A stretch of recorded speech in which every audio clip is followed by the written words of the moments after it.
Hello, happy Tuesday evening. Let's do some pull-ups in a long time. Okay, all right. Uh,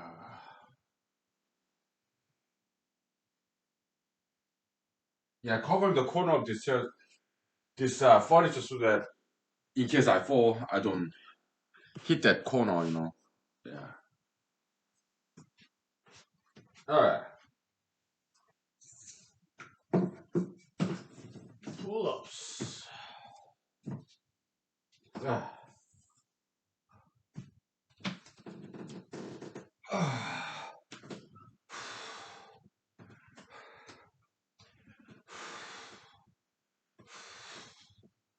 Wow. Suddenly, it brings up a lot of heat.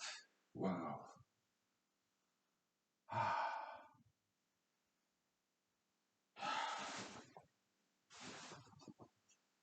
Okay.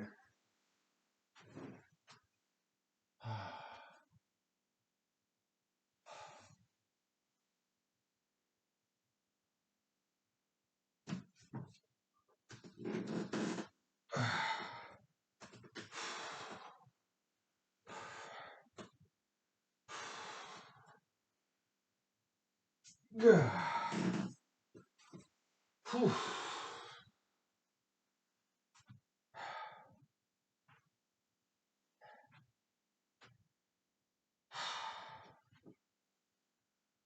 Finally.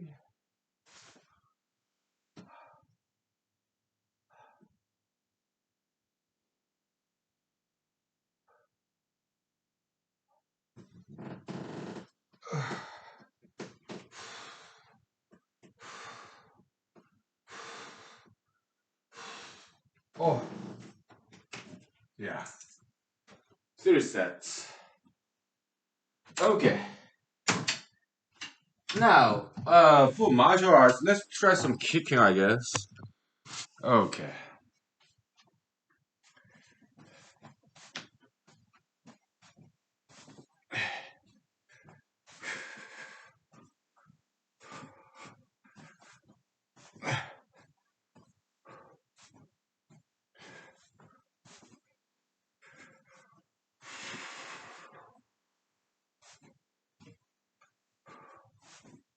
Oh.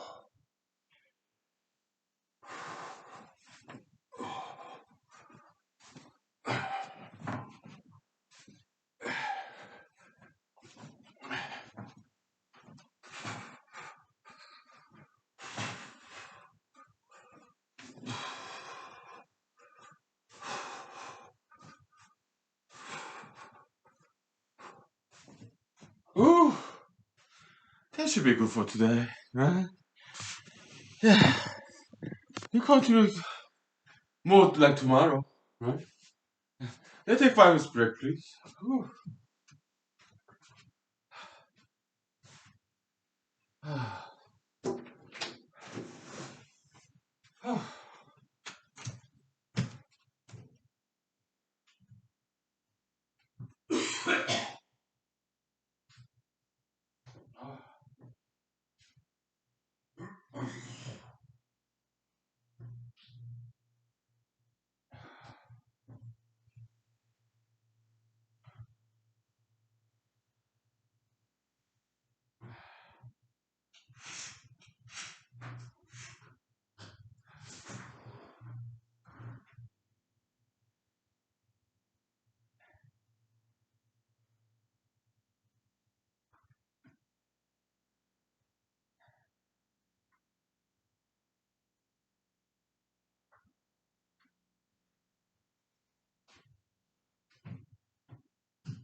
Okay. So yeah, happy Tuesday evening, everybody. Yeah, I kind of feel low energy a little bit because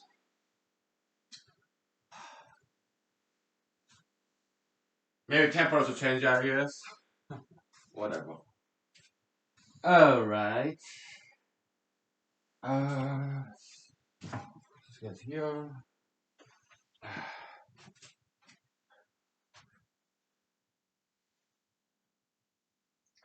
I wonder where my water cup is.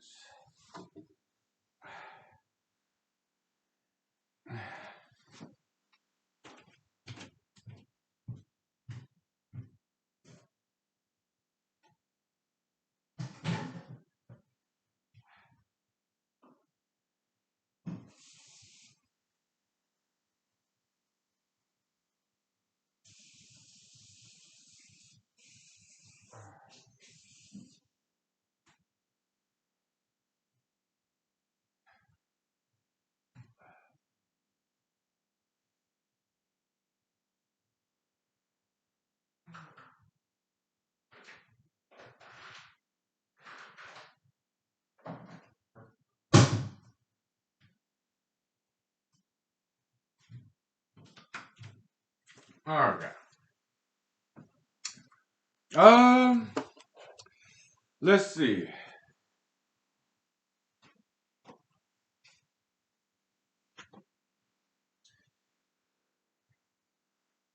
So, last night episode before I fell asleep, I did some ego search. I mean, meaning looking up my name in the internet, right? I'm sure everybody does that once in a while, right? Yeah. It's also like for me, it's kind of part of this campaign activity where am I being more known now than before? Okay, so kind of monitoring name recognition level as a political candidate, right? Yeah, yeah, I do that quite often. So yeah, right. So just for fun, fun too, right? For fun, just for fun, fun, whatever. I English is not my native language. Okay, so yeah. Let me grab some drinks, please.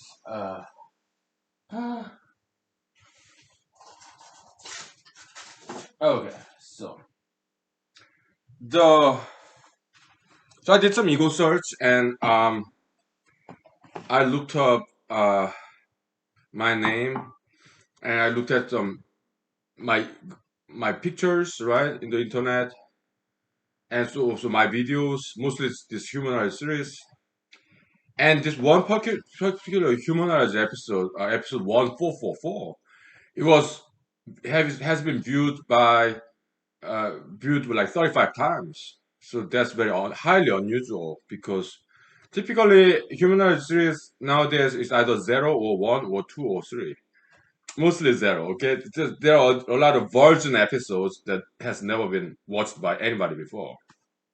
Okay, yeah, and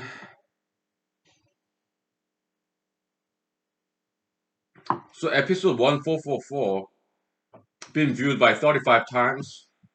Does not necessarily mean 35 people. Okay, uh, but been viewed by episode 1444 Humanized series has been viewed uh 35 times, something like that. So that's highly unusual. So I was curious, what is this episode about? 1444. Now it's episode like 16 something, 1600 something. So about 200 episodes ago. So that means 200 divided by 30 was 7 months ago. So it must have been like last year, like December or something. Okay. That would my guess. Somewhere around there, last year, December. About 6 months ago. Okay. So I looked at it, watched it. What was that about? It's about this highly controversial topic in this brand of humanology, anti-ultra internationalism. What is that about? What is anti-ultra internationalism? Basically, it means young white women. We recommend young white women, Caucasian, young Caucasian women. We recommend them to marry white men to preserve and protect their endangered species. Okay, it's just recommendation. Okay, yeah. I guess that's why it kind of went a little bit.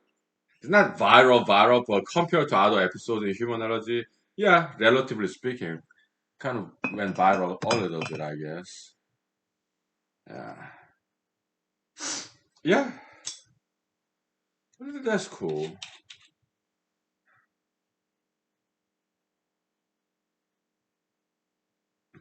Maybe my friends like you sharing with their friends. Okay, that's fine.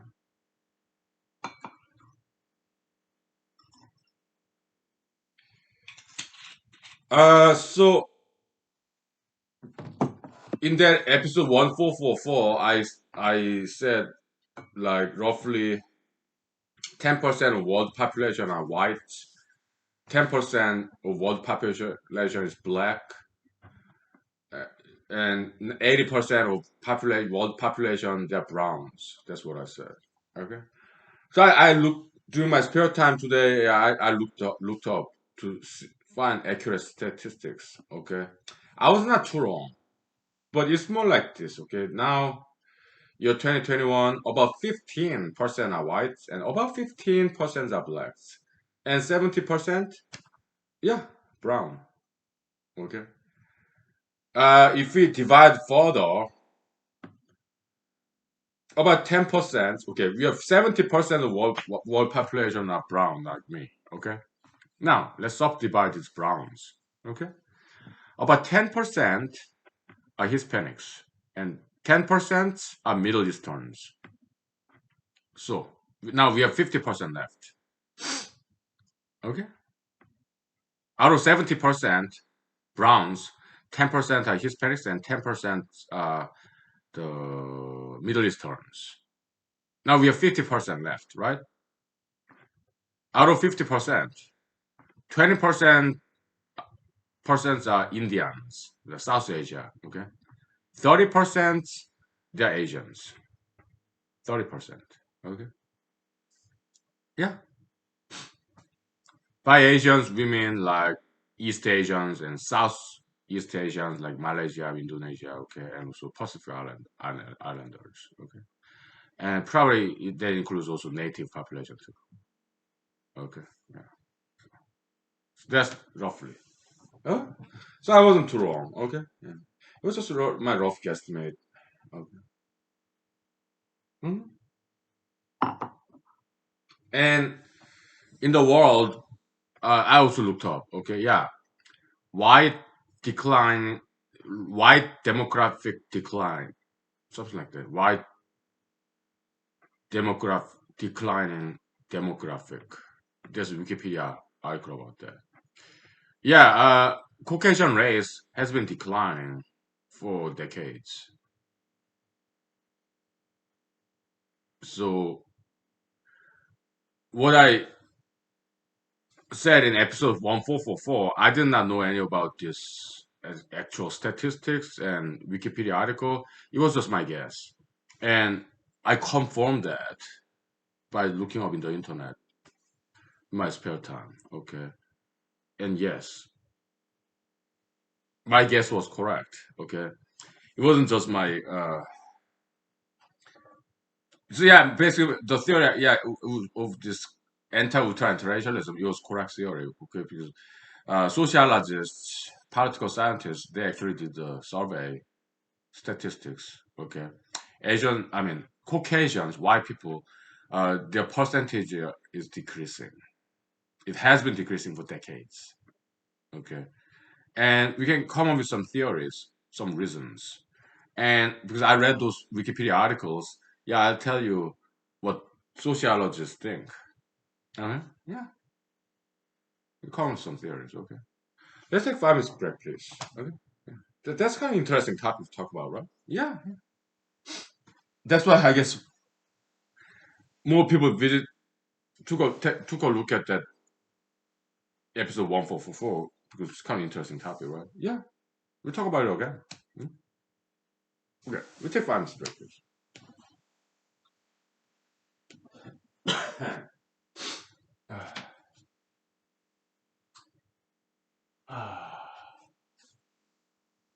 There's some kind of bug over there.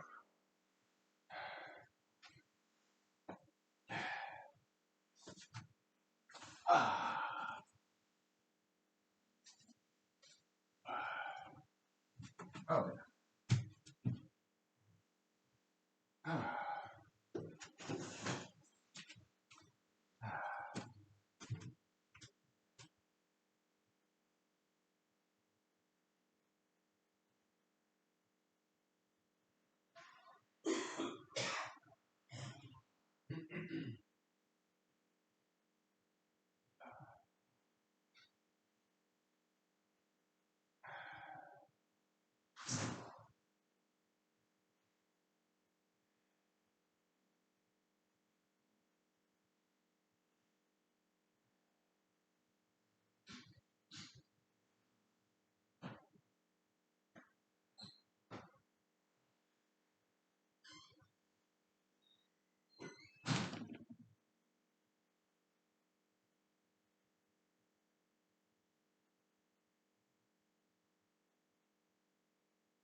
Uh,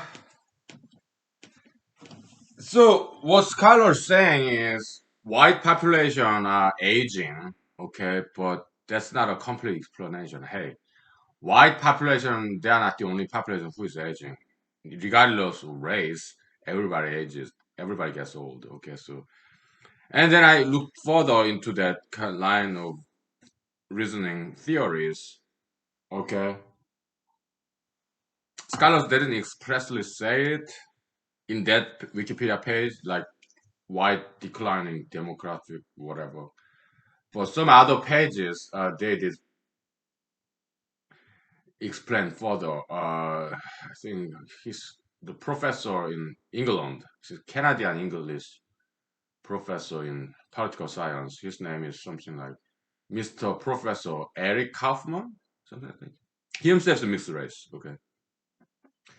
Uh, I think he's like half Asian, half white, something like that, or partially Jewish too. Okay.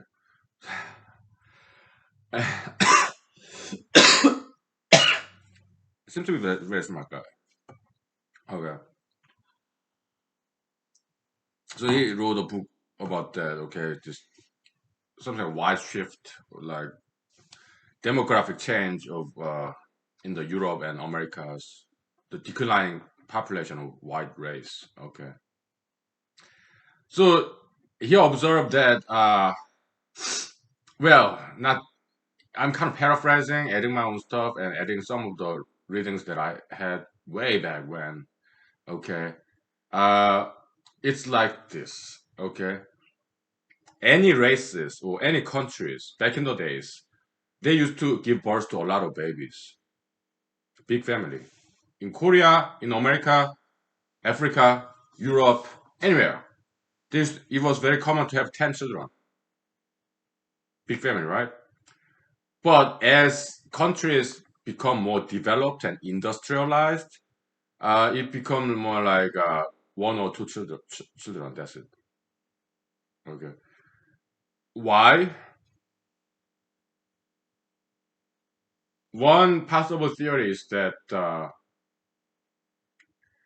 as human beings become more advanced in science and technology, may well nowadays, of course, we have contraceptives. Back in the days, they did not have contraceptives. Nowadays, we have contraceptives like birth control pill for females, and yeah, condoms for males.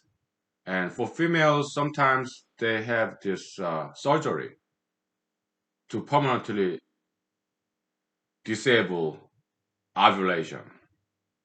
Right? Yeah. Uh, yeah.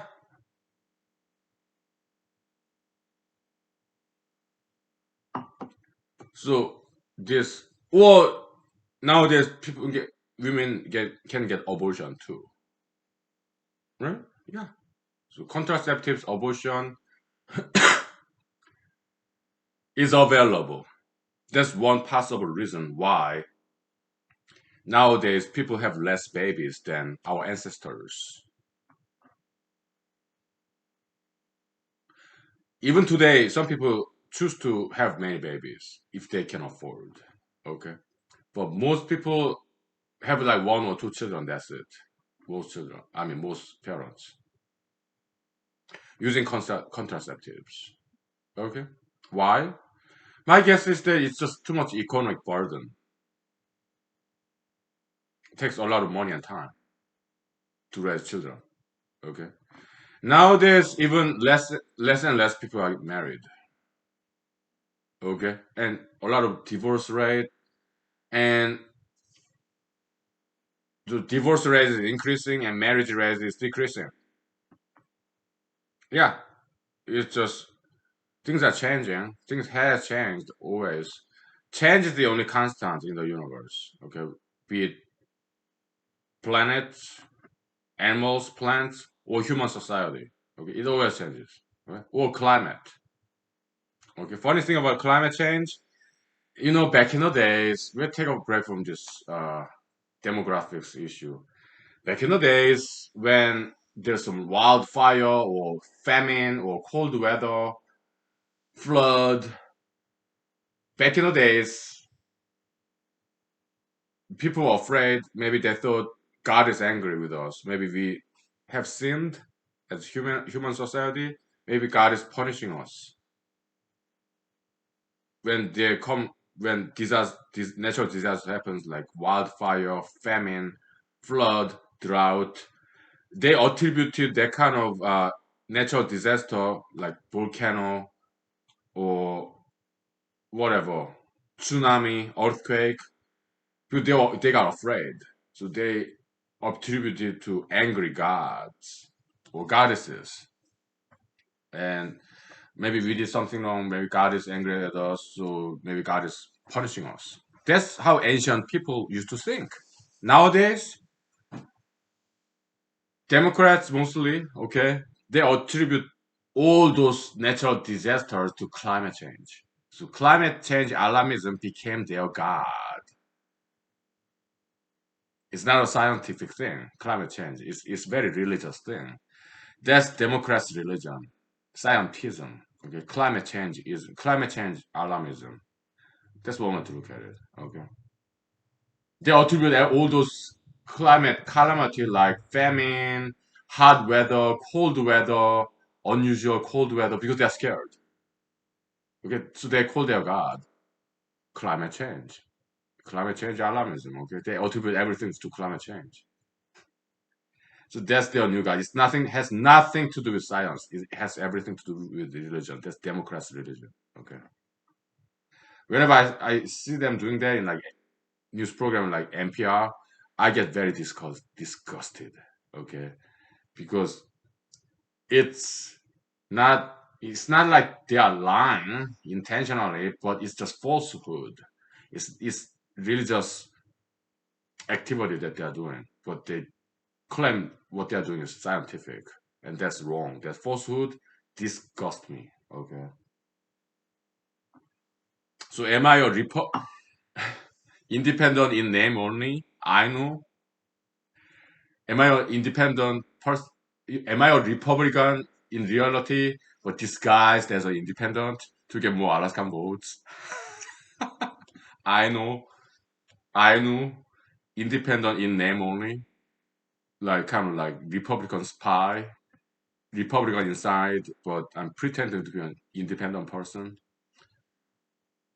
to get more Alaskan votes in the next year's election. No, why?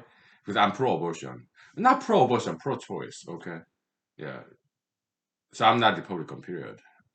I'm just not. Anyways, back to the main topic. What were we talking about?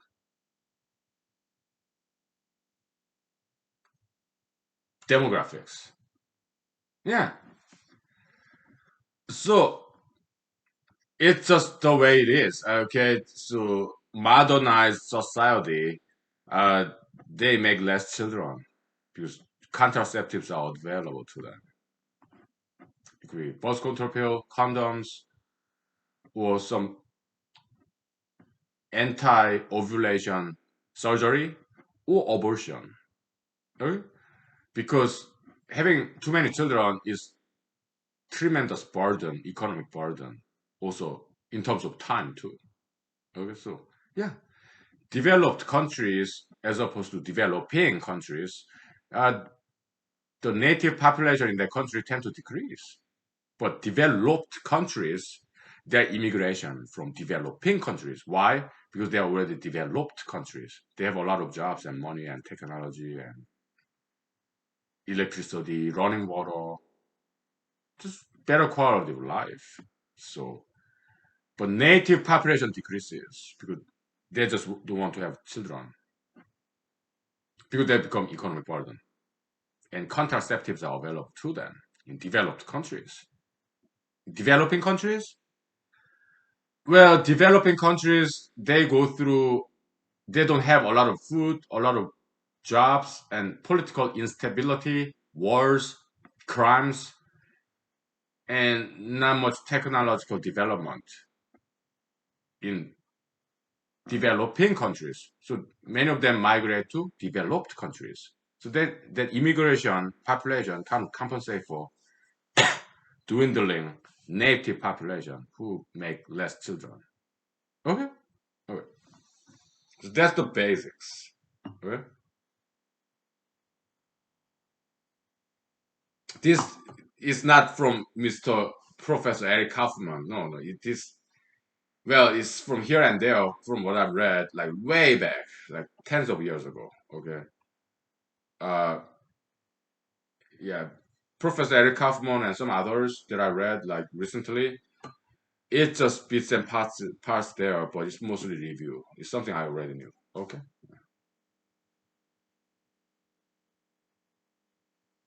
but they're smart. Okay, I'm not trying to downplay them or anything. They're smart. Okay, sociologists, political scientists. They're smart. I get it. Okay, but,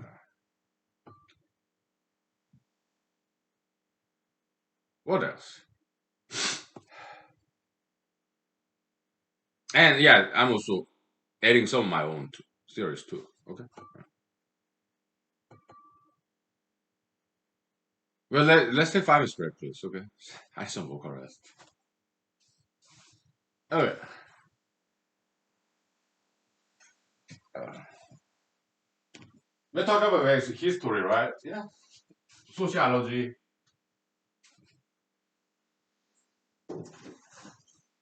Okay.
Okay.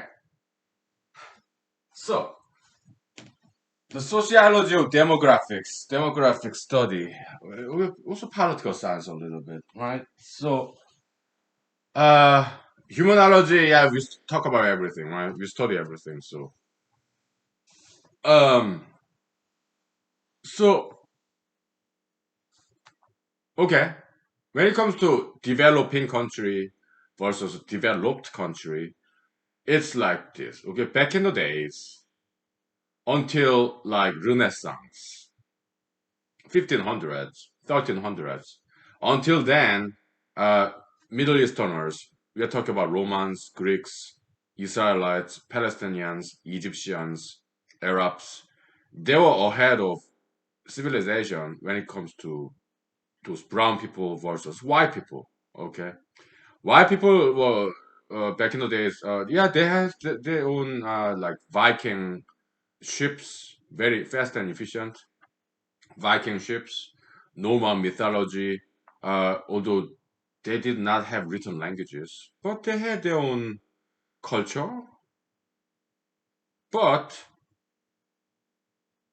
not as civilized and technologically developed as Roman Empire, Greeks, Arabs, Persia, Assyria, Mesopotamia. or Israel, Egypt, Palestine, okay, until like 1000 AD, okay, or even 50, yeah, around there, until 1000 AD, uh, the human civilization is like more advanced in the brown people, North Africa, Middle East, also in Asia too, okay. Uh, but around 1000 AD, white people in Northern Europe, they caught up and they exceeded the brown people when it comes to civilization. They learned from browns. Caucasians, white people, they learned from Chinese how to use gunpowder. Chinese people, they use gunpowder for to make firecrackers.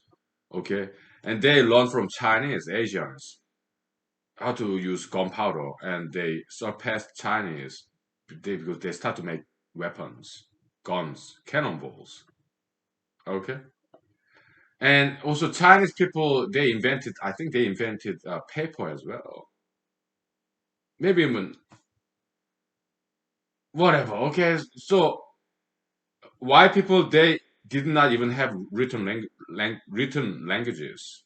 Alphabet system, it came from Middle East, like Greece or Arab, the kind of alphabetical system, phonetic system.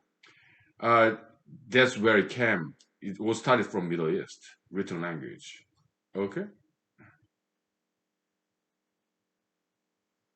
Before that, before like 1800 AD, 500 AD, white people in the northern Europe, they did not have written language.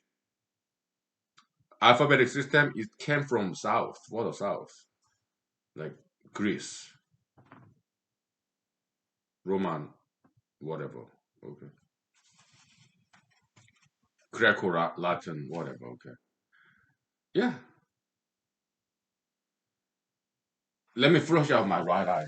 It's clouding my judgment here.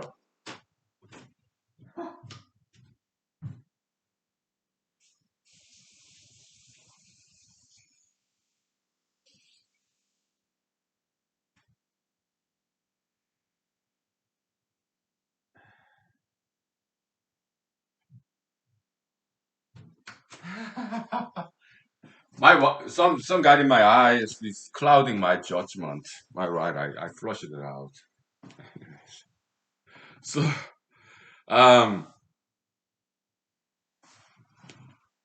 so since like 1300 or 1000 AD around that, yeah, since then white people learn from Chinese, they learn from Asians, Indians, and Jews, Palestinians, Egyptians, Arabs, Greeks, Romans, and they start to exceed. So they were good learners, white people. They studied. Mhm.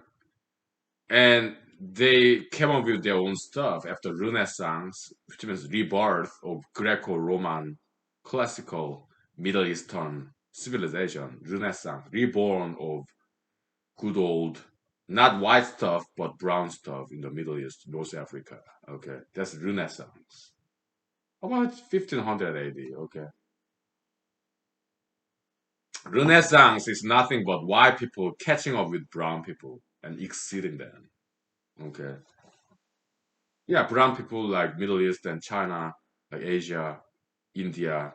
Okay, so they exceeded. Okay, yeah,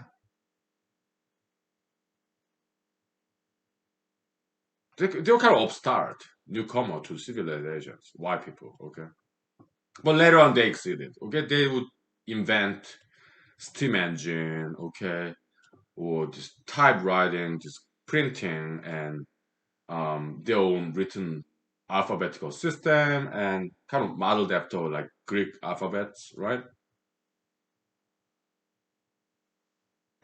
Or Latin, all right?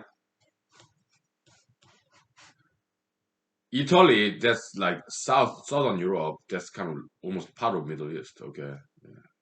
Kind of bridge between Middle East and Europe.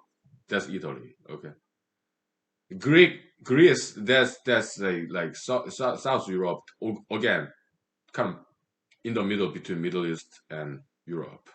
Okay. Um.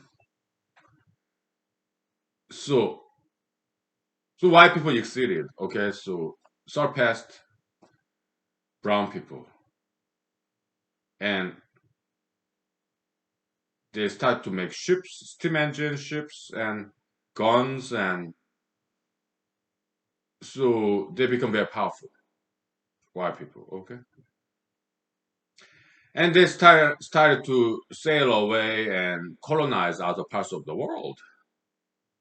Okay. We are talking about 1600, 1500. Okay.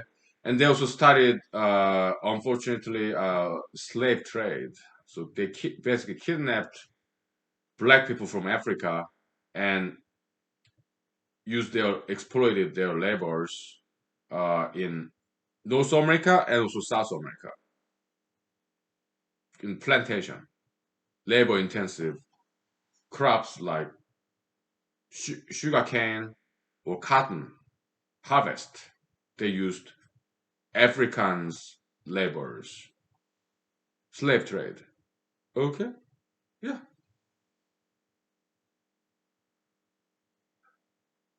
And then this is an interesting history. Okay, so in North and South Africa, okay, or in Caribbean region, which is like Jamaica or kind of east of America, Jamaica, Puerto Rico, that part of the world, the Caribbean, Cuba, right?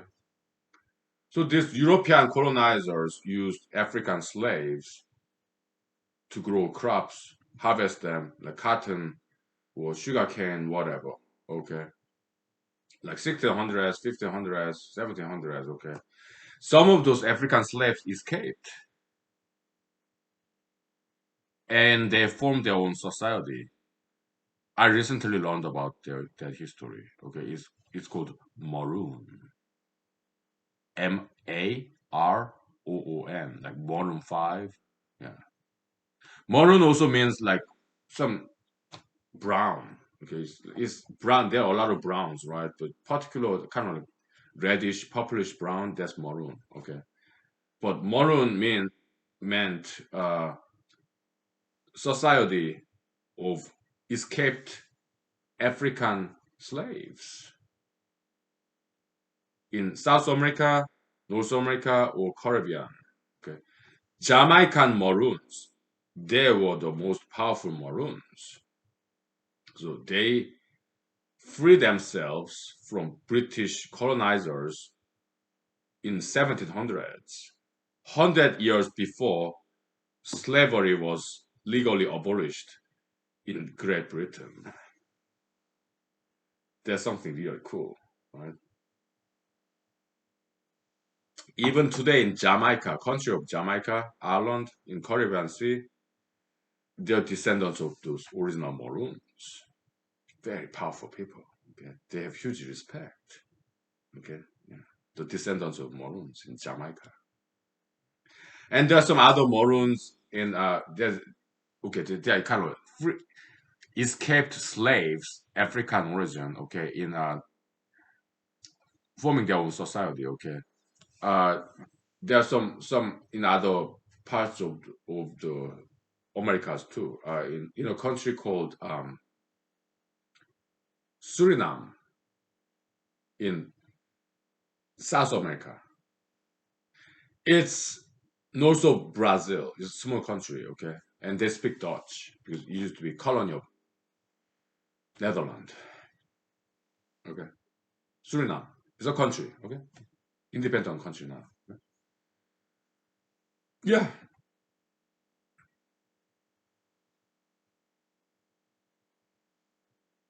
So I think Britain abolished slavery probably mid 1800s.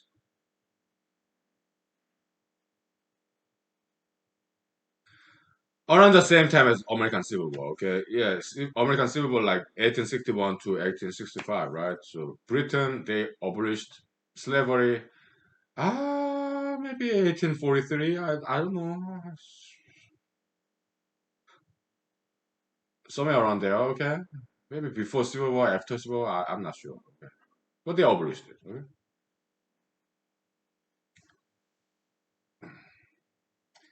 but Jamaican Maroons, the escaped slaves, former slaves, forming their own society.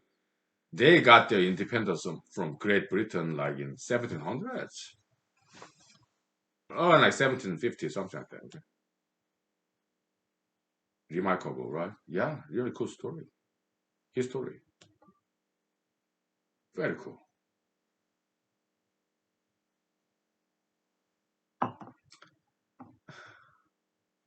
So escaped slaves, they formed this Maroon society, right? And they would attack landowners, like the former slave owners, okay? They would attack them and make peace treaties to get their independence. Some of them made a deal with former slave owners to sell brand new escaped slaves back to the slavery. Okay, yeah, that did happen. Okay, yeah,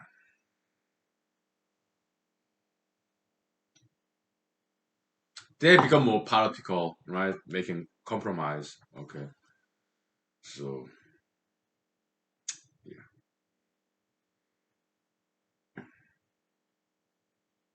so that's the history of morals. Okay, let's take 5 minutes break. Okay, and then we'll continue this main theme: demographics change.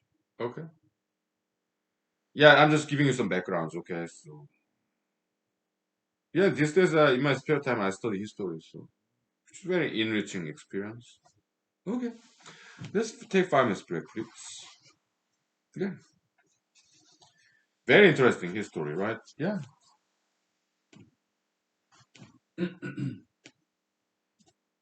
Hmm.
Okay. Okay. So,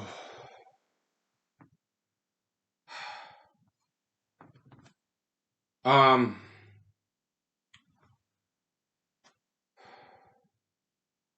back to demographics. Okay.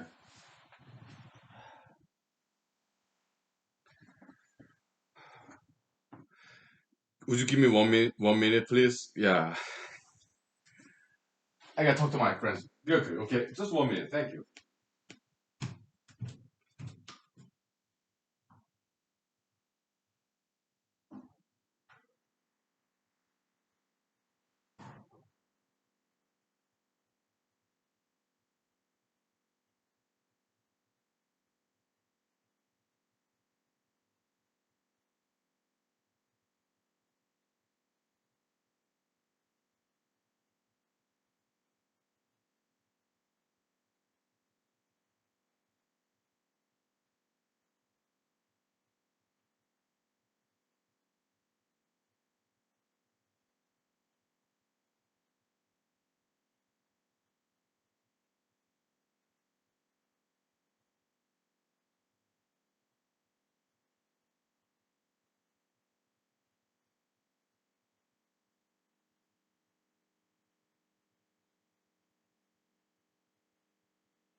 Okay.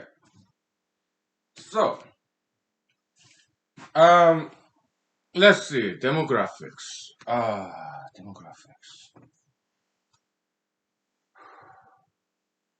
Developing countries. Developed countries. So, since 1500 AD, okay, the white countries, traditionally white countries like Europe, Australia, Canada, America, okay, traditionally Caucasian countries, they're the descendants of European colonizers, okay, they're more developed, okay, so because modern technology it all came from Europe and America, Canada, Australia, okay, and then some scientific, technological, industrial development, so they started to make a lot of money, okay, and there are some immigrants from non-white countries to those white countries to get jobs. Okay. Yeah.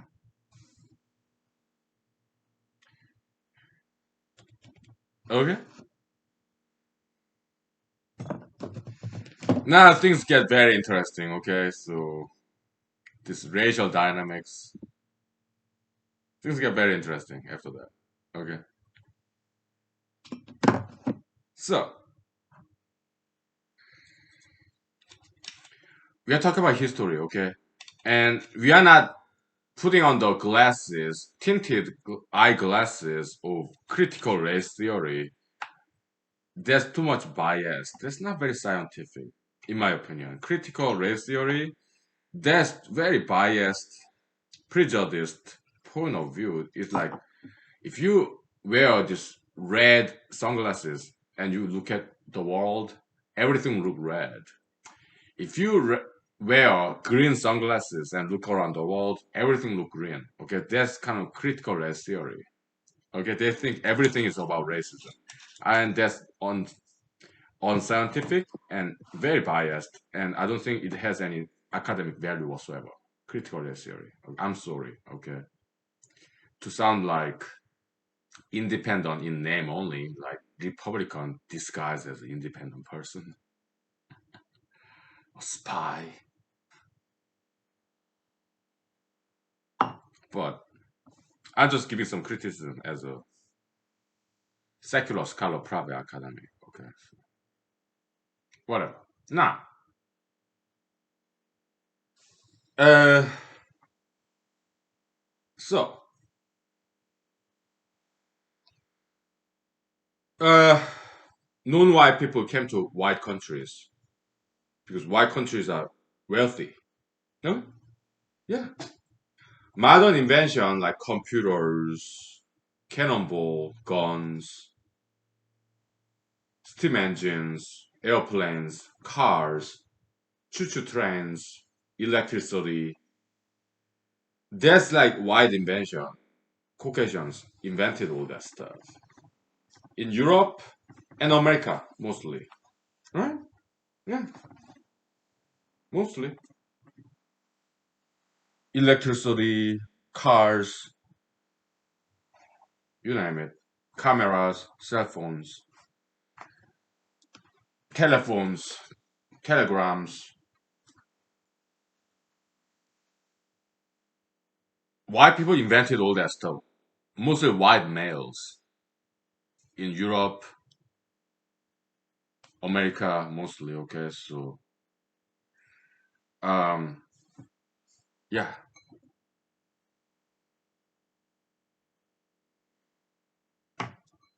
Hmm. And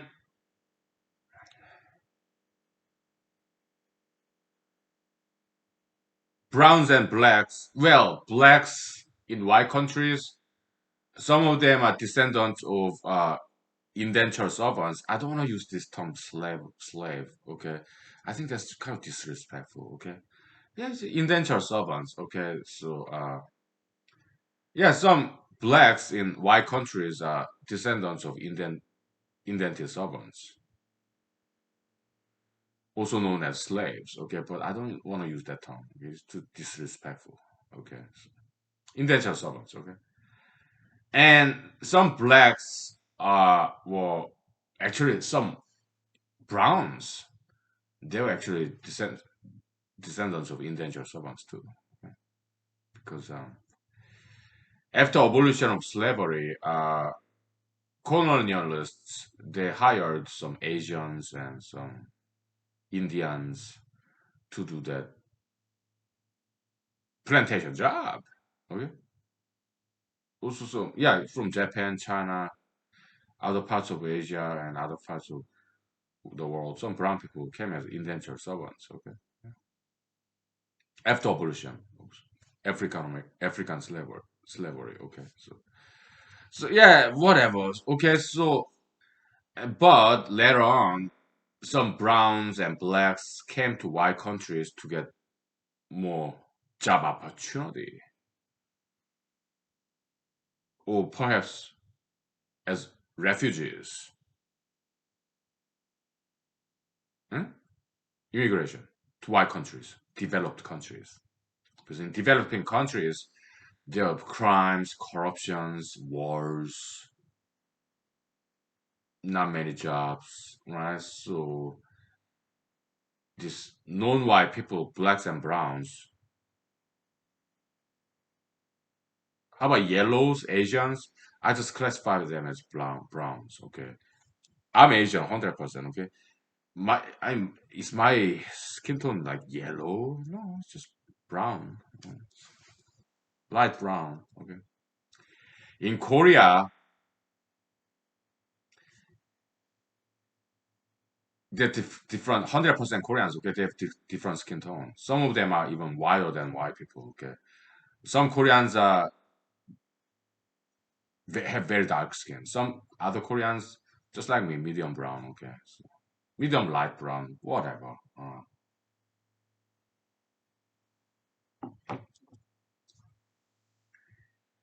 Whatever. It's called Asians, Hispanics, Arabs, Jews, Indians. I just call them all browns. Okay, so to me, yeah, it's just to simplify. Okay, yes. So some browns came to white countries like Australia, New Zealand, Canada, America, Europe. Okay, to get jobs. Yeah, yeah. And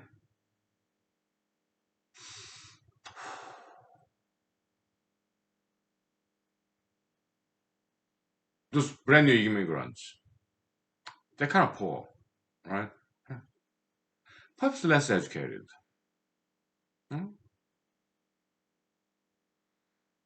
Perhaps they don't have health insurance. Okay, maybe they don't. They still have this kind of old school mentality. They want to have kids, many kids, right? Because back in the days, it was like this. In the farming days, okay, children are asset.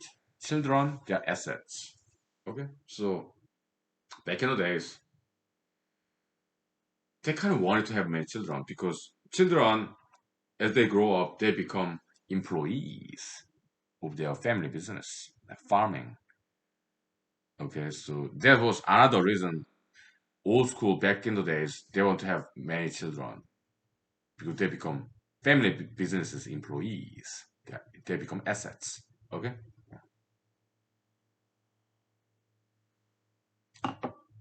but in modern world, it's not like that. Okay, modernized world in developed countries, children they don't necessarily stay at home and continuing the family business. Not necessarily. Some still persist. Okay, like Trump family. Yeah, Trump family, their children, they become all employees of Trump empire, right? Yeah, it still happens sometimes, but not as often as back in the days. Okay, so nowadays, modernized, developed countries, children they leave their household and apply for another job in another company, not necessarily family business. They became more independent, individualistic. Yeah, Mr. Eric Kaufman, Professor Eric Kaufman, he talked about that too. He's cool, and some others, sociologists, political scientists. They're cool. All right. I kind of see them as my competitors. I'm not quite being friendly to them. Okay. So anyway, so yeah,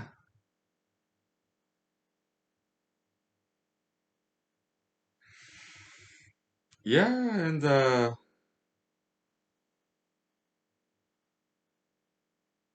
what else? So in developed countries, okay, they don't really want to have big family, like nuclear family, right? One or two children, that's it, right? Developed countries, because they don't really get to inherit this family business. Okay, so maybe they have less money as individualistic freedom. It's a trade-off, right? So they move out of their family business, family, and they have their own business or get a job, right? So they cannot afford too many children, maybe, right? Because developed country, the direction it's been going, nuclear family, they just want to move out of family business. Okay, they want to do their own things, right? So they don't quite get to inherit 100% of the family business asset, right? They want to be independent. So they care more about independence than inheritance money. So they have less money, but they have more freedom, more independence. So they have less money, so they cannot afford to have too many children. That's one way to look at it. Okay. So yeah, developed countries, yeah, the native population, original that countries population dwindling. It's not just America, Europe, no, it's Asia too. Other countries as well. Okay. They get less and less native population. But as a developed country, there are some immigrants because they are developed countries. Okay, so outsiders kind of getting more population because they are coming from developing countries with still some old school mentality, so they have many children. But native population in this developed country, the population is shrinking because they have less and less babies. But brand new immigrants from developing countries with this old school mentality, oh, they have many children. Okay, so it's not just about race. Yeah, white race is shrinking because they are developed countries. Okay, but some other countries, maybe Korea or China, is pretty much the same, or Japan maybe. Okay, yeah. It's just the way it is. Okay. Let's take 5 minutes break, please. Okay. We'll continue this. Okay. Yeah, demographic study, very interesting. Okay, so yeah, I learned a lot from those sociologists, political scientists like Professor Kaufman and some others. Okay, smart people. Okay, yeah, I learned from them. Okay, some parts. Mm, they're cool. Okay. Okay.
So funny thing, okay. So in this Wikipedia article about this white demographics declining, okay, they did mention Senator Ted Cruz of Republican Party in Texas, okay. Like he's like a half white, half Hispanic, I think. Okay. Yeah. They did mention him. Okay, that was interesting because I mentioned him about him also. Senator Marco Rubio about too. Okay, in back in the days in the humanology series. Okay. Yeah,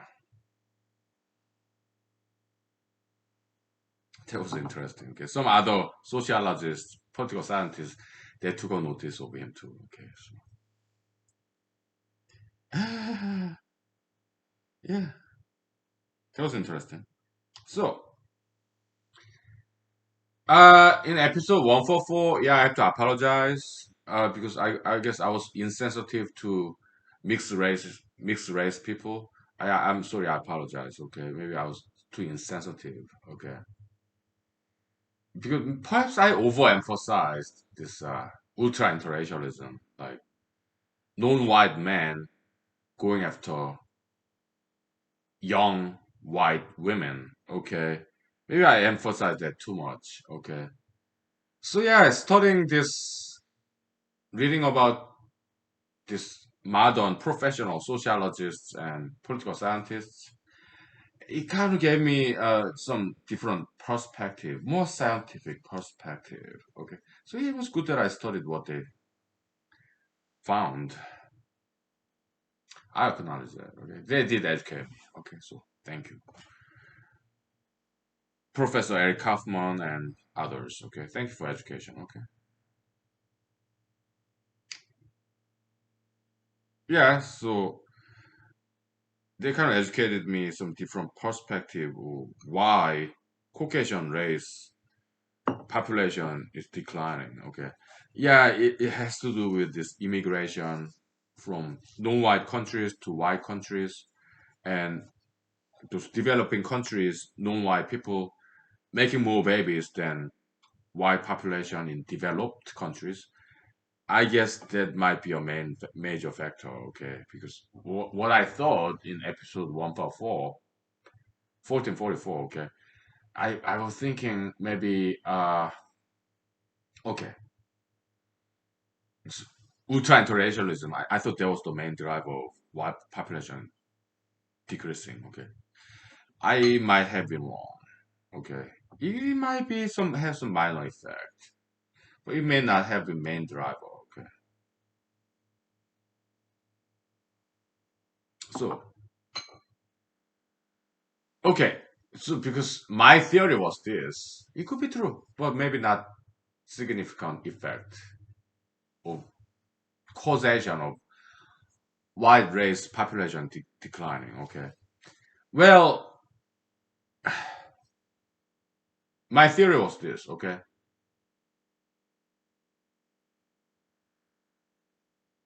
ethnic men, non-white men, come like myself, come to white countries because we watched Hollywood movies, right?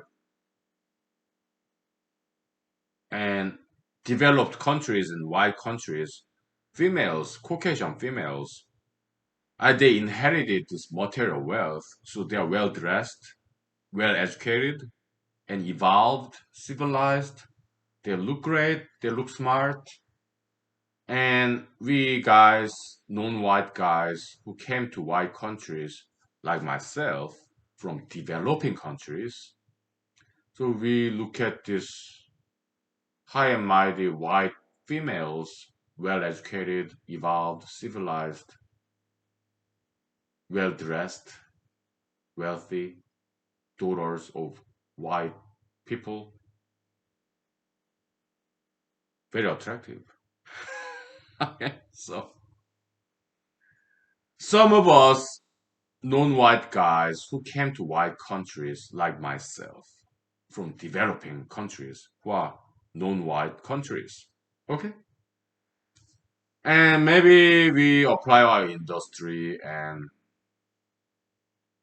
go to school, study, and become successful, like Marco Rubio, Senator Marco Rubio, Republican Party of Florida, Senator Ted Cruz of Texas, Mr. Jared Kushner, okay, whose ancestry is Israel, Jewish, okay. And there are some others like Mr. Bruce Lee, martial art, Asian, Chinese, okay. And there's some African American descent, uh, Mr. Tiger Woods, Mr. Quincy Jones, Mr. Quincy Jones of musical producer, the guy behind Michael Jackson, okay, or Mr. Barry Gordy of Motown producer, okay, or Mr. Tiger Woods, golfer, okay, and maybe some like football stars, African American descent, okay. When they become very wealthy and successful,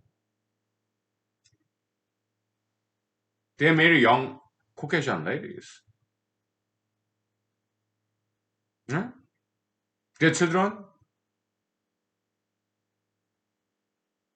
mixed races. Nothing wrong there, okay? They're beautiful, smart, I get it, okay? But the concern is that let's take a look at Mr. Jared Kushner and Ms. Ivanka Trump. Okay? They have a daughter. Beautiful, smart, I get it. But unlike Ms. Ivanka Trump, their daughter, Jared Kushner and Ivanka Trump's daughter, she has brown skin and brown eyes and brown hair. So Ivanka Trump's white skin and I think her eye color is actually brown. Okay. But Ivanka Trump's blonde hair and white skin is gone. How about Mrs. Commissioner? Mrs. Commissioner running for US Senate from Alaska, she has blue eyes, white skin, and blonde hair. And she married a brown man, Mr. Whatever, okay. And they had five children, right? None of them have blonde hair or blue eyes or white skin. So Mrs. Commissioner's Caucasian heritage is gone. Okay. So there's some sense of loss here. Okay. And who does not like a lady with blonde hair, white skin, and blue eyes? That's something very unique and rare. I think that kind of Caucasian heritage, Caucasian gene, I think it does deserve some protection and preservation, conservation. Okay. Why? Because it's so rare and it's very beautiful. How many people in the world have blue eyes, blonde hair, white skin? Not that many. Okay.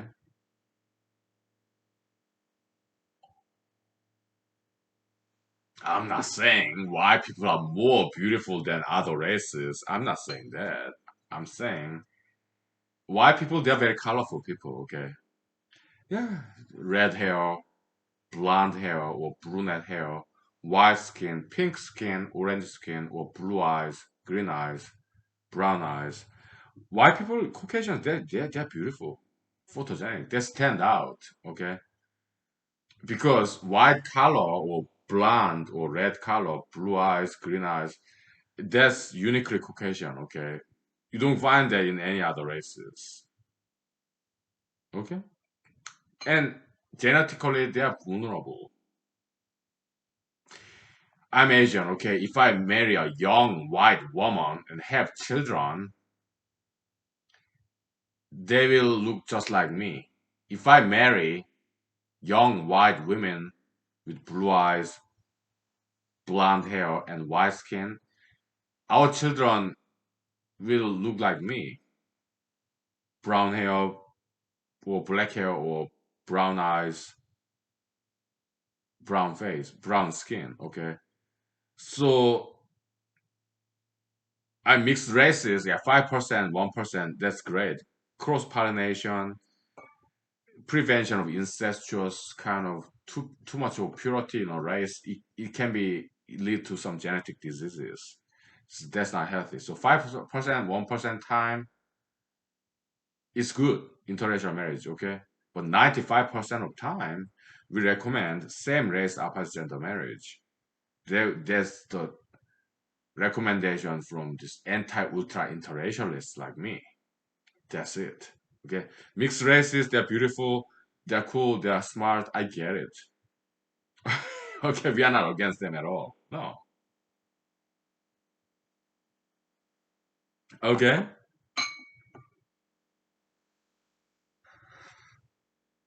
I understand it is a difficult topic to talk about. Okay. And but we do talk about it. Why? We love challenges. We prefer to talk about these difficult topics to talk about because we love challenges. We thrive in challenges as this brand of humanologists. Okay. Yeah. It's about love, appreciation. It's not about hatred. No. It's about love, conservation, diversity. Huh? Yeah. And purely black people, unique, very beautiful. Yeah. Mixed races, they are beautiful too. Okay. I mean, why do you think Blackpink, BTS became international sensation?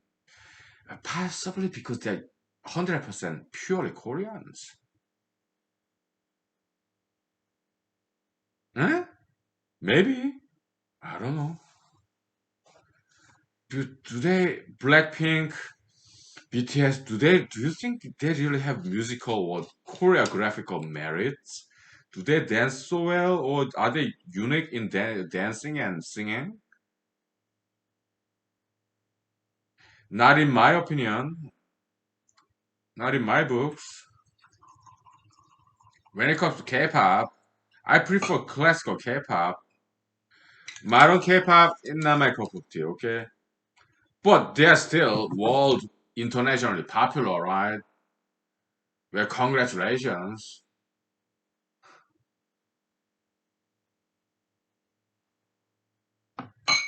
Then why are they so popular?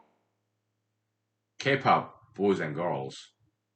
Maybe they are not tattooed, not pierced, and maybe because they are 100% Asians, 100% Koreans.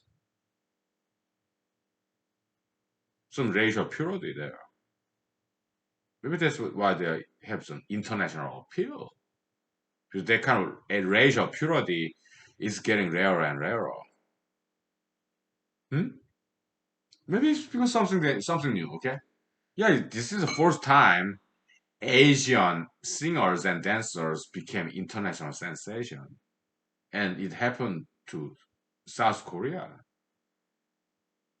Am I proud of that? Maybe just a little bit. Why? Because I don't like the way they dance or sing. BTS and Blackpink, all boy bands, all girl bands. They're pretty boys and pretty girls. I get it. All right. But I don't like their singing and dancing styles. And I don't like their songs very much.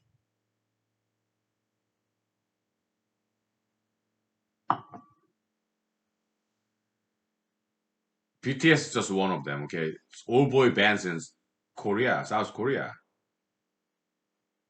Today, international sensations, right? But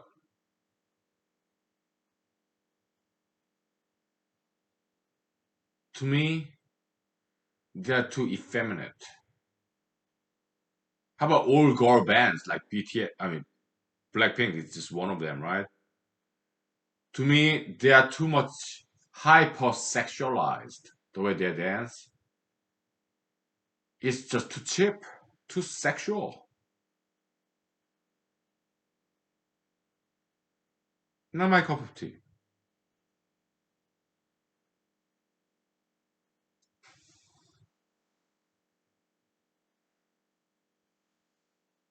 I can say this with immunity because I'm Korean American. Okay.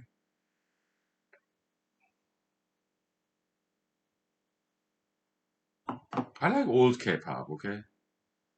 Classical K-pop, 70s, 80s, 90s. Okay. I'm old. All right. So maybe that's why.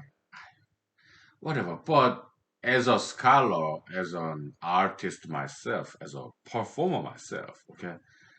In my opinion, yeah, old K-pop, classical K-pop is just way higher quality. Okay, in my opinion. Okay, the lyrics, the content of the lyrics, melody, percussion, and dancing, choreography, their costumes. Okay, in my opinion, it was way better back then. More artistic content and substance, as opposed to today's K-pop.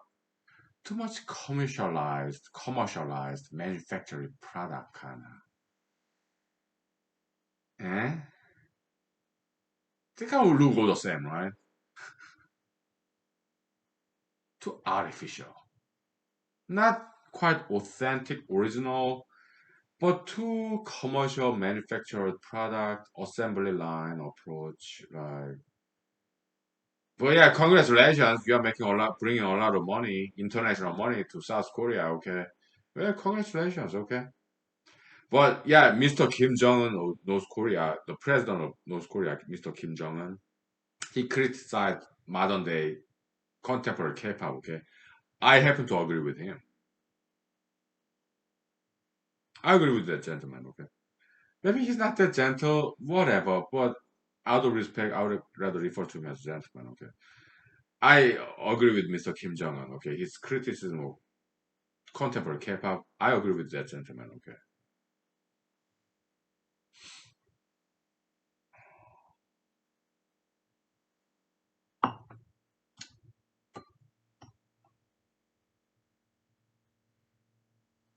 maybe partially.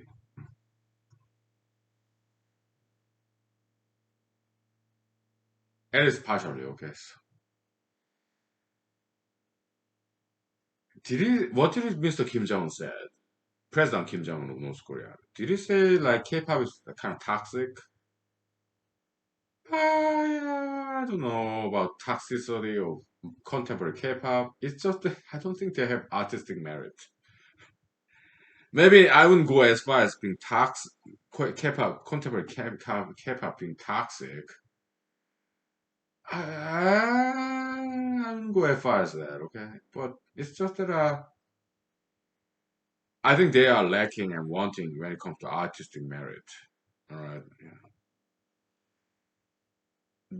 Yeah, I would say that much. Okay. So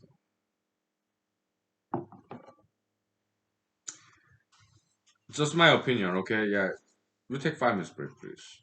Okay. All right.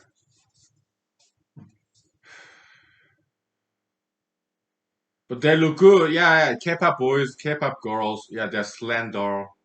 They're fit. No tattoos, no piercings. Good. But when it comes to their hair dyeing, I don't like that part. Okay. It's too much chemical, artificial stuff. Okay. So my recommendation: just be natural and don't be too sexual. Okay, when you dance. Okay. Just be natural. Don't be too sexual. Okay, when you dance, especially for Korean K-pop girls. Okay. Please stop that stuff. Korean K-pop girls, please stop being too sexual. Okay, it's cheap.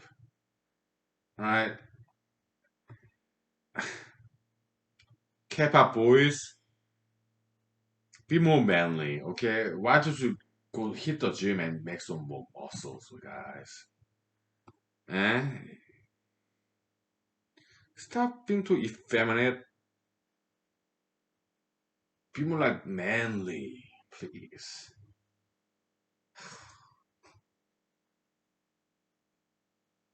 And also, K-pop boys, stop dyeing your hair. Just be natural, okay? Some of them has multiple earrings. Okay, stop piercing like that.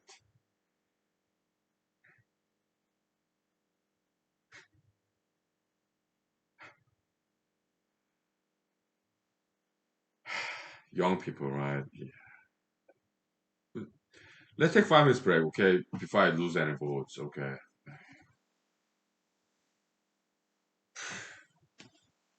I guess I'm getting old, huh? Whatever.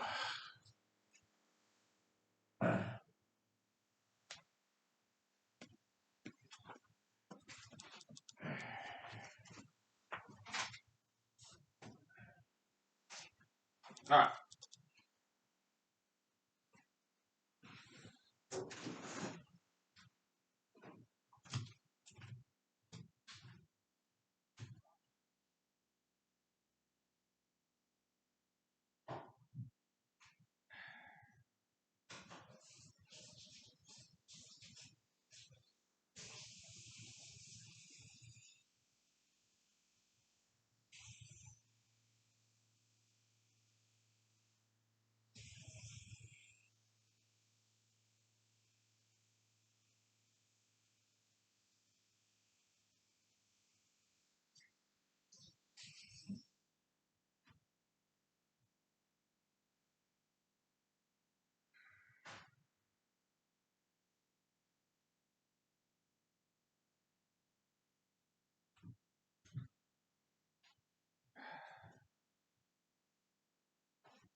Yeah, so am I worried about Caucasian population shrinking? No, I used to, but not nowadays. Why? Because yeah, I'm 43 years old by now. Yesterday I turned 43. Okay, so in my 4 decades of life, yeah, I'm still learning. Okay, so kind of trend. I mean, repeating pattern. I found myself like one step ahead of time to when relative to the mainstreams. Okay, I'm a little bit ahead of time. Okay, like back in George W. Bush era. Okay, I was pro LGBT slightly. I was slightly left leaning. I live in Los Angeles, California, when W. Bush Jr. was in the White House. Okay, he was anti-LGBT. Okay, I'm slightly pro-LGBT. I was slightly pro-LGBT back in the days. I was in Los Angeles, California between 2006 and 2009. Okay, on the when the President George W. Bush Jr. was in the White House. Okay, he was anti-LGBT, and anti-LGBT was the mainstream in his era, and also his successor, President Bill Clinton era. Yeah, anti-LGBT was mainstream. Okay, during those times, I was slightly left-leaning. I was slightly more pro-LGBT. Okay, I was. I live in Los Angeles, California. Okay, yeah. Was I an LGBT community member back then? No, I was plain violence straight. Okay, so, okay, yeah. Have I ever been an LGBT community member in my life? No, just plain violence old school. Yeah. And so, like,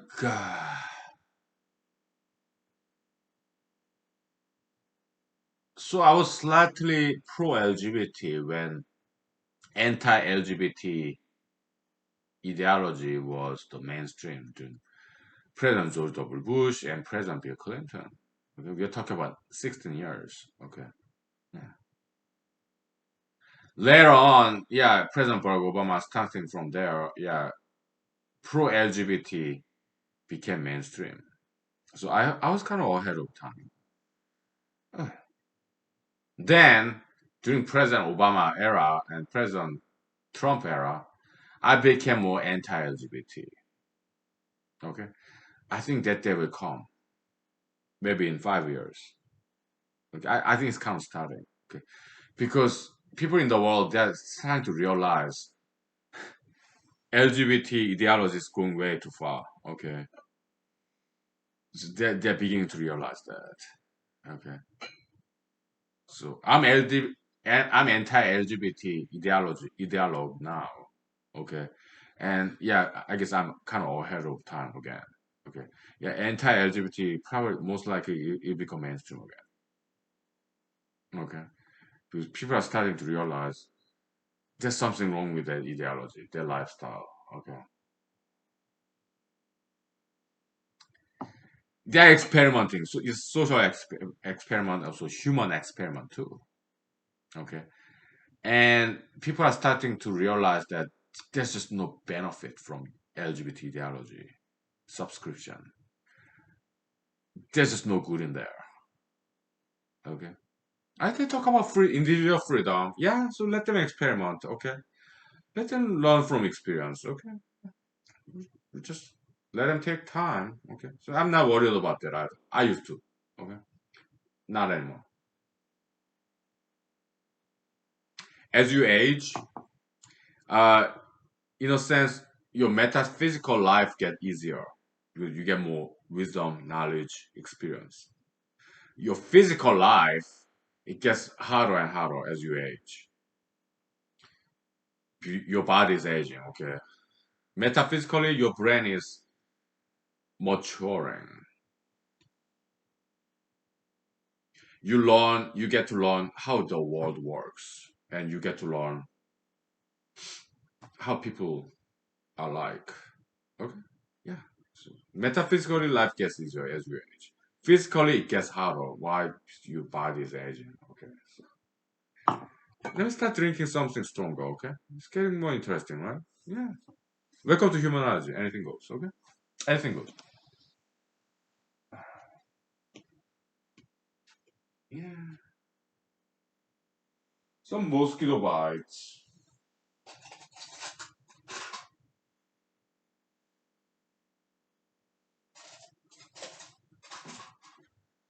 Some funny story yesterday. So after the episode last night, okay, I went out cigarette break, right? And this mosquito, as I came back to my house after cigarette break, okay, one mosquito hanging on my right cheek all the way here, okay. So I picked it up. Okay, mosquito, trash it.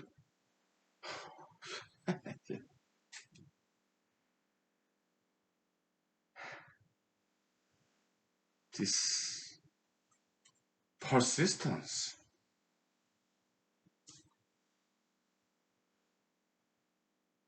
feeding frenzy, okay. Oh my goodness, not very smart though. I got rid of it, okay. Yeah, I disposed of it. So wrong kind of persistence, right? Yeah.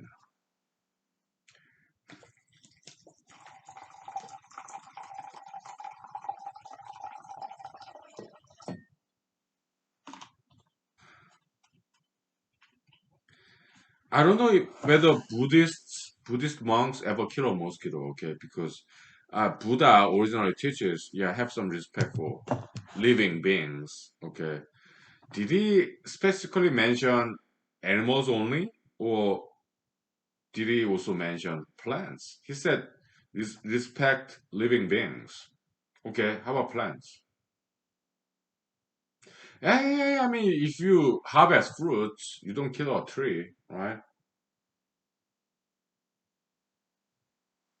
Okay. But even if you harvest animals, you don't kill the species. Farming. Okay. I don't think farming is against original Buddhist teaching. Okay. Mr. Gautama Siddhartha Buddha, was he vegetarian? I don't know. I should study some more about Buddhism or Mr. Buddha's biography. It's not in my list of things to learn further. Okay. I cannot learn everything at once, right? Yeah.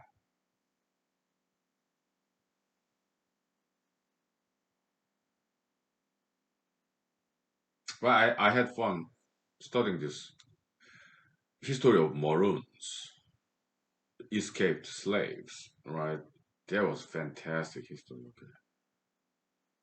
Very cool.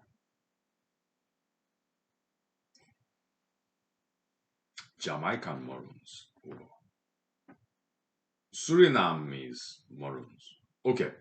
Another interesting story about Suriname. Okay. I think that country got their independence in 1975 from Netherlands. Okay. So just before and after Suriname, that's like South America, north of Brazil. Okay.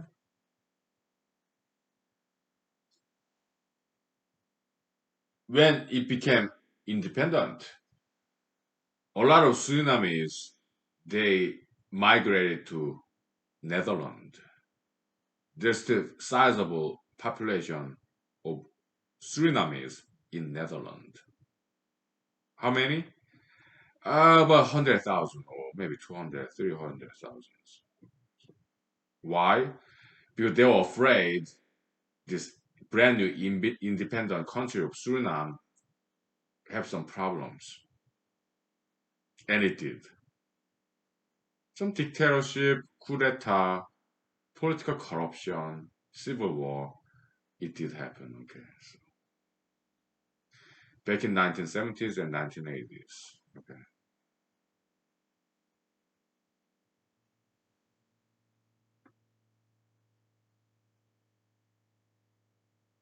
Political instability.